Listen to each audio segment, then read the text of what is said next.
main event, Justin Gaetjhe versus Tony Ferguson.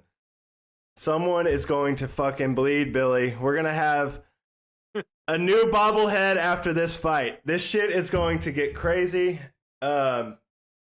This became the fight that I'm looking forward to most this year. You can give me any other fight. Give me Tyson Fury, Anthony Joshua, Khabib Conor, Khabib Tony. This is a fight. This is it. This is going to be fucking chaos.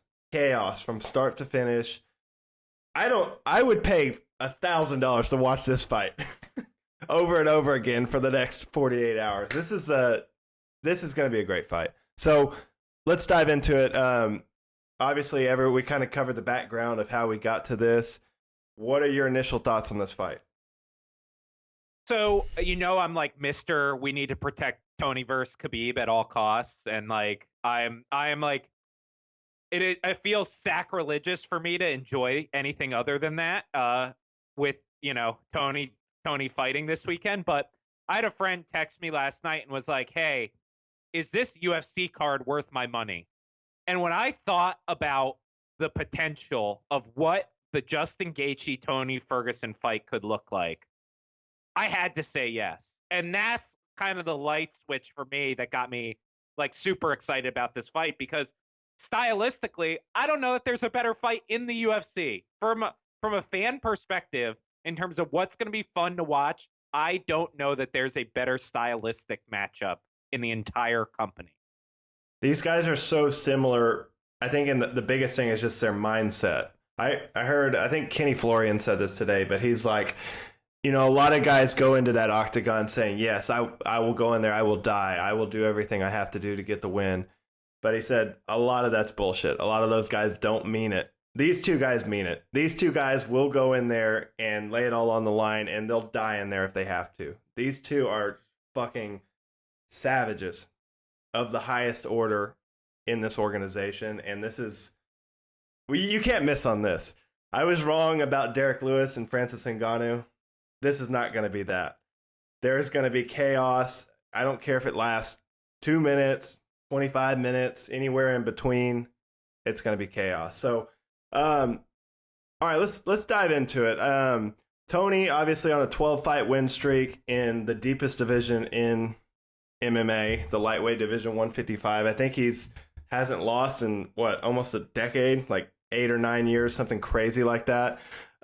Justin Gaethje came into the UFC highly, highly sought after. He was a champion at the World Series of Fighting. He had a crazy first fight with Michael Johnson, and then he lost 2 very, very close fights to Eddie Alvarez, who's a former champion, Dustin Poirier, who I think is one of the best fighters in the world.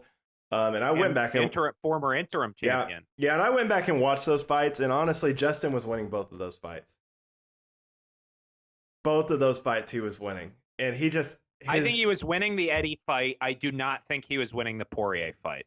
I think he was on the verge of breaking both of those guys, and if he had a little bit more strategy, if he fought a little more like he does now, I think he would have got the win on both of those. I went back and watched those, and I'm just like screaming at the TV. I'm like, come on, just change your tactic just a little bit. But that's why we love him. I think he headlined his first he's headlined every UFC fight he's fought in, right? Yeah. Oh yeah. Well, yeah. Other than the Alvarez one, because it was on a pay-per-view, but okay. Yeah, but I mean, Justin Gaethje, when he came to the UFC, just had this smash, just savage mindset that he was going to just basically break everyone that he fought. And it worked all the way up into those 2 fights.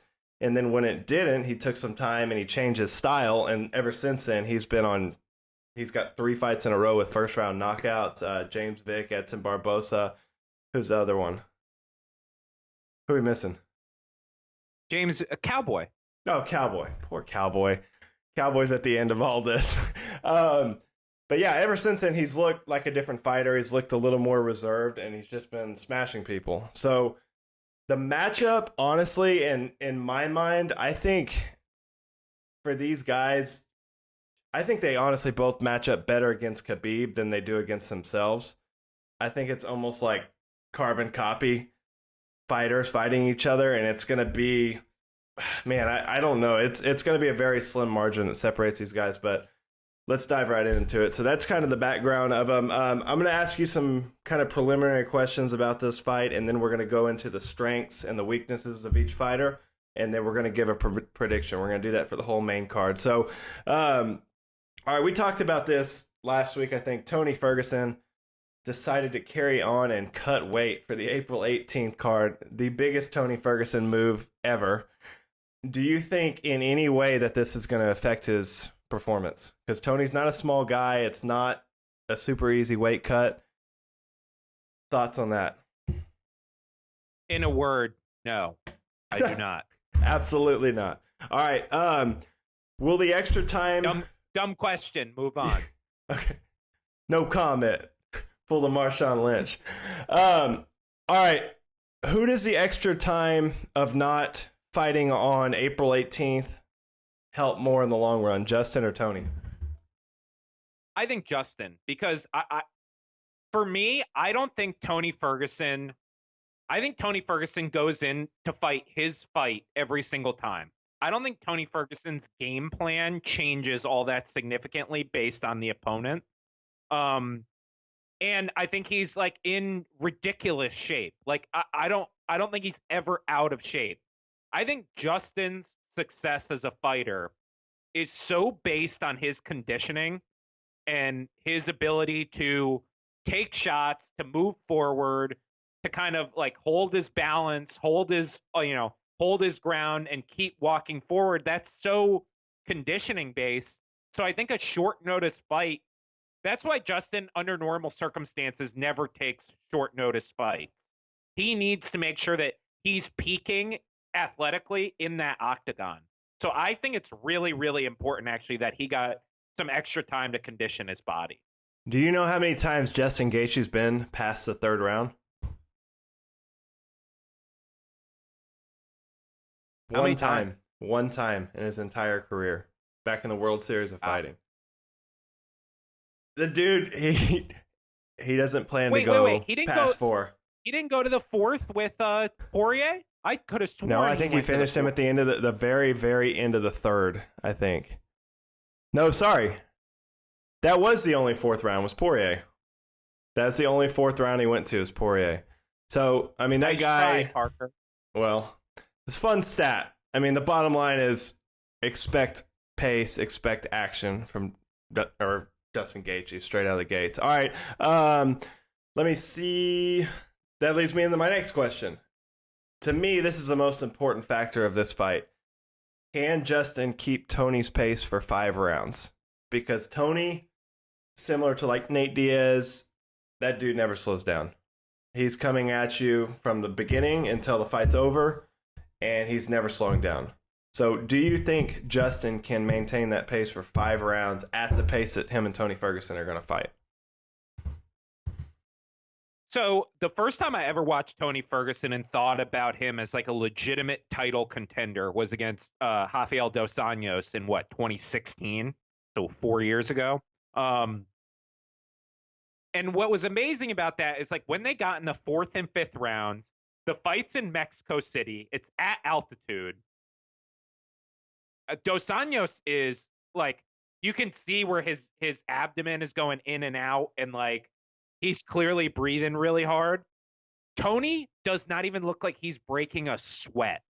Like, Tony's output and his cardio is some of the most absurd, ridiculous athletic thing that nobody notices that I've ever seen.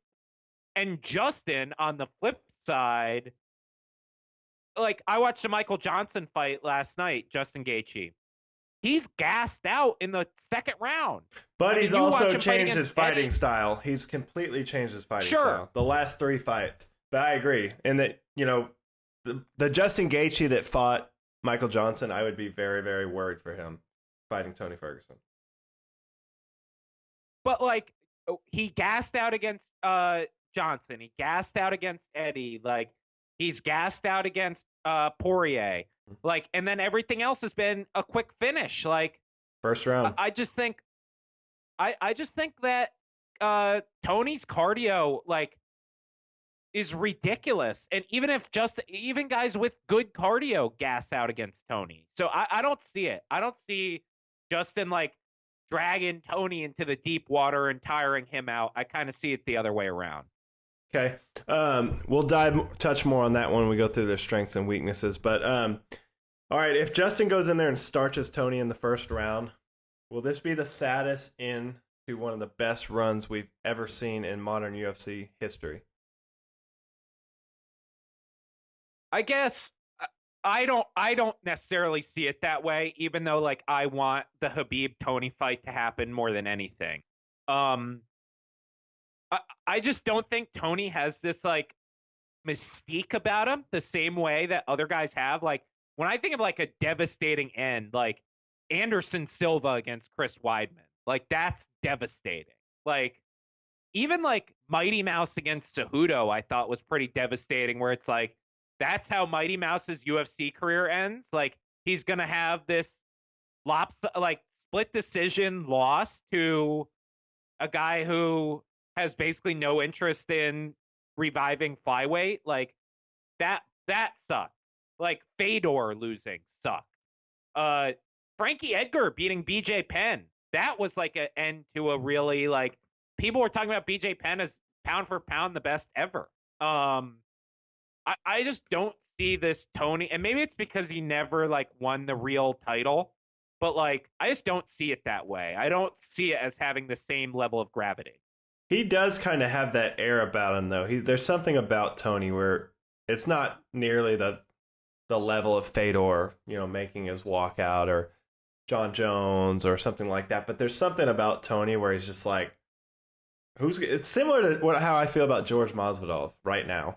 It's like, who's going to beat that guy and how are you going to do it? Because unless you switch the lights off on him, that dude's coming after you for 5 rounds and he's going to hurt you. He's going to cut you. You're going to bleed. It's going to be nasty. I mean, he's just ruthless. So I don't know. I love Tony Ferguson. He's a freak show. All right. I do too. But what I thought about this a lot the last week or so. Obviously, everyone knows Justin's on a 3-fight win streak, but how do you see that level of competition? How does that level of competition, those 3 guys, James Vick, Edson Barbosa, who's out of the UFC, James Vick moved up to welterweight, and Cowboys towards the end of his career. How do you see those performances against that caliber of fighter, and kind of where do you think Justin stacks up right now? Because we've seen him against the elite guys, Dustin Poirier, Eddie Alvarez, and he came up short, but we haven't seen him against that caliber of fighter since he's had kind of this rebirth and change of styles. Yeah, so is it Barbosa going to 145? I think he's still with the UFC. I think he asked for his release. No, I think he got released. I thought he was moving down and then he got released. I thought. I'll look it up.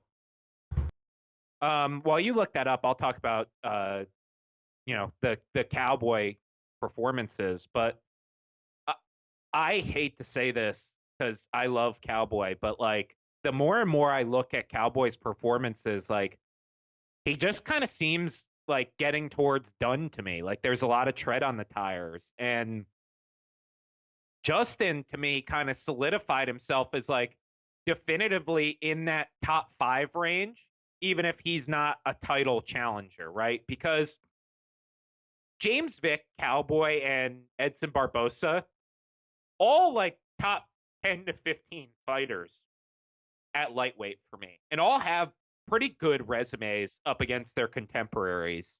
And Justin Gaethje destroyed them. He blew through them. Yeah. You have to think like that guy is in the top 5, but then like you said, when he went up against guys who were legitimate title challengers or former title holders, he was clearly like close but not there, right? And so I just think he's kind of like solidified his place like in that like 4 to 5 range where he's not a title challenger, but he is one of the best 5 fighters in the division in the world. Well, and I think he realized that, and maybe that's the reason him and Trevor Whitman came up with this new fighting style. I think that the old Justin Gaethje, that took him as high as he was going to go, and he realized he needs to change some things if he's going to get to that next level and ultimately become a champion. So that's why I'm very interested in this fight, because you haven't seen the new Justin Gaethje go up against an elite fighter, and Tony Ferguson is surely that. I'm also interested to see if he sticks to that style. If Tony makes him get into a war, does he stick to that style, or does he go back to the old Justin Gaethje and blow his energy in the first 2 or 3 rounds, and then Tony just pick him apart in 4 and 5? So that's something I'll be looking at. I mean, seriously. So and look, Lord knows Tony Ferguson's not in there to play patty cake with you. He's not going to point fight you. He wants to kill you. He's not going to run. Yeah. He wants to kill you. So like, I think the potential for Justin to get dragged into a brawl is actually pretty high. Yeah. All right. So both these guys last fought Cowboy Cerrone. Anything you can pull from that? Obviously, there were 2 different fights. Justin goes in there and starches him in the first round. And then I rewatched Cowboy versus Tony 2 nights ago. And I honestly, I thought Cowboy won round 1. And then he kind of slows down and Tony starts getting in his rhythm and kind of picked him apart in round 2. Round 3, he comes out, blows his nose, his eye explodes. So anything you can pull from the last fight with Cowboy? See, like I think the Cowboy fight, like to me, that first round, Tony was just being nice, to be honest. Like I really felt that way watching that. I was like, I felt like Tony could land any time he wanted to. I think Justin obviously did land. And I it's hard for me to take something away from that, because I am struggling with the fact that I kind of think Cowboy is getting towards the end of the career here. And it's hard for me to evaluate performances against Cowboy where you come out and knock him out, just because it's been ugly the past 3 fights for Donald Cerrone, quite frankly. 3 fights in a row he's lost. And lost badly. Like not like lost a split decision. So I don't know. It's hard. It's hard for me because I think both of these guys are pretty close to their prime. And Cowboy is well past it at the very least. All right, absolutely. So let's dive into the strengths and any weaknesses we see with these guys, and then we'll both make a prediction. So for Tony, for me, his biggest strength is he can take the fight anywhere. He doesn't care where the fight goes, standing, clinch, on the ground, top, bottom, whatever. Tony's comfortable everywhere. He can finish you from everywhere. He can hurt you from anywhere. I went back and I watched maybe 10 Tony Ferguson fights this week. That was my biggest takeaway. That dude, he'll go anywhere. He can hurt you from anywhere. Second, his elbows and his teeps. He throws teeps at anything. He'll hit you in the mouth with them. He'll hit you in the body with them. He'll hit you in the knee with them. It's kind of what he uses to set his distance and kind of keep these guys off of you. So he'll hit you with a teep, and then he'll stick you with the left. He's great at, and I went back and watched Dominic Cruz fights. He's really good at this too. He'll hit you with a teep or a low kick, and then he'll hit you with the other hand. So that's a big thing for Tony. Obviously, we talked about it, the cardio. Cardio, I don't think anyone's got better cardio. Maybe a prime Cain Velasquez at heavyweight. Nick Diaz, maybe. But Tony Ferguson, all team, all cardio, UFC. So that's huge. Super durable and super hard to finish. I mean, a lot of guys hurt Tony, which is one of the weaknesses I'm going to dive into. He does get hit. You've seen him dropped in several fights. Lando Venata, Showtime Pettis dropped him. But he finds very, very strange ways to recover, buy time, escape, and then he's coming right back after you. So he's got a zombie quality about him that I don't know. Until someone switches the lights out on Tony Ferguson, I just don't see him losing, because he's going to come after you for 25 minutes. He's going to punish you and really, really make it 25 minutes of hell. So those are my biggest strengths. Do you see any weaknesses? For for weaknesses, right? Like I think Tony's really hittable. He gets hit every fight. He gets hurt in a lot of his fights. And he's 36. Like the guy's taken a fair amount of damages. He's not winning dominant fights. He's not like getting these quick finishes. Like even in his quick fight, like I would describe like the Anthony Pettis fight, right, as like a relatively quick Tony Ferguson fight. And like that was a back and forth fight. Like Tony took damage. He gets dropped. He gets hit. Like that's what I see as his major weakness. But it's also kind of his strength in a way, because that's Tony's biggest strength is his unpredictability. There was a great article on The Athletic this week about they interviewed a bunch of Tony's former opponents and had them kind of assess what makes Tony Ferguson so good. All their quotes. Yeah, it had like Eve Edwards, Lando Venata, Kevin Lee. Yeah, that was interesting. And everybody talks about like, you don't know what's coming with Tony. Like he does not follow a book.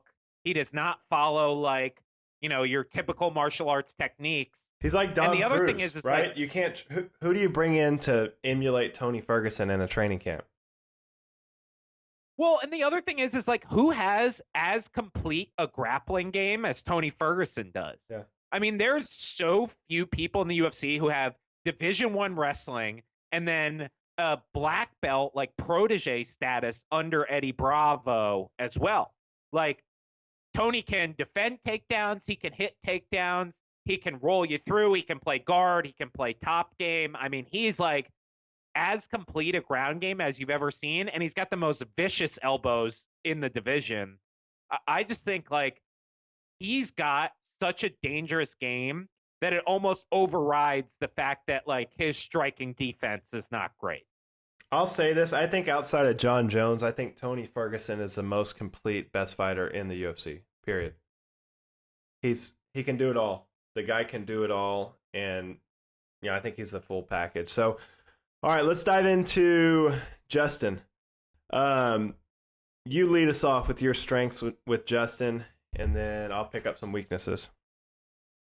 I don't start conversations about Justin Gaetjhe without talking about his leg kicks. It is the most impressive leg kick I've ever seen in MMA. He throws it constantly.